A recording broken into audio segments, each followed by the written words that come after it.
29 अक्टूबर से शुरू होने वाले 18वें नेटबॉल चैंपियनशिप के मुकाबले स्पोर्ट्स कॉम्प्लेक्स इस्लामाबाद में जारी हैं। नेटबॉल चैंपियनशिप में मुल्क भर से कौमी और नए खिलाड़ी हिस्सा ले रहे हैं।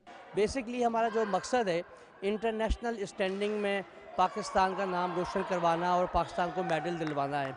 लास्ट ईयर पाकिस्तान ने एशियन चैम्पियनशिप में सिल्वर मेडल हासिल किया है और इस साल फिर एशियन चैम्पियनशिप है सिंगापुर में, और अगर पाकिस्तान उसके अंदर बेस्ट तरीन में आता है तो वर्ल्ड कप के लिए क्वालिफाई करेगा। नेटबॉल के कौमी सतह के मुकाबले नए टैलेंट के लिए मौका, जबकि कौमी खिलाड़ियों के लिए प्रैक्टिस होता है। नेशनल चैम्पियनशिप हमेशा हेल्पफुल होती है, जो कि नया टैलेंट सामने आ रहा होता है मुख्तलिफ डिपार्टमेंट से, मुख्तलिफ हमारे जो सारे प्रोविंसेस इसमें शामिल हैं।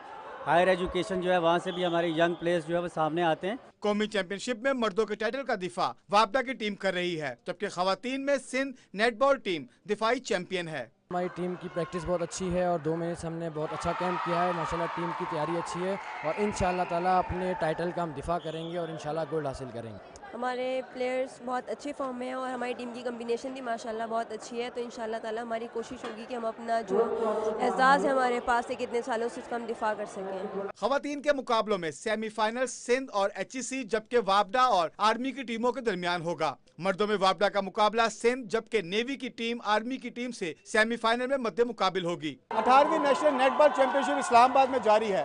मर्दों में वापडा की टीम, जबकि खवातीन में सिंध की टीम, जो कि दिफाई चैंपियन भी है, वो अपनी कामयाबी समेटते फाइनल की तरफ रवां दवा है। महमूद मुस्लिम, पाकिस्तान टेलीविजन न्यूज़, इस्लामाबाद।